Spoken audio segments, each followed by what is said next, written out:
সাইয়েদনা ওমর ফারুক রাদিয়াল্লাহু তাআলা আনহু নাম শুনেছেন? কত নাম্বার খলিফা? সবাই বলেন। 1 নাম্বার খলিফার নাম কি? 2 নাম্বার খলিফার নাম? 3 নাম্বার? 4 নাম্বার?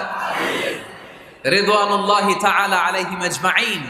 ওমর ফারুক সাধারণ কোন সাহাবী ছিলেন না, তিনি এমন সাহাবী ছিলেন বিশ্বনবী সাল্লাল্লাহু আলাইহি ওয়াসাল্লাম বলেছেন আমার পরে কোনো নবীও নাই, রাসূলও নাই, তবে আমার পরে যদি কেউ নবী হতো আমার ওমর নবী হয়ে যেত।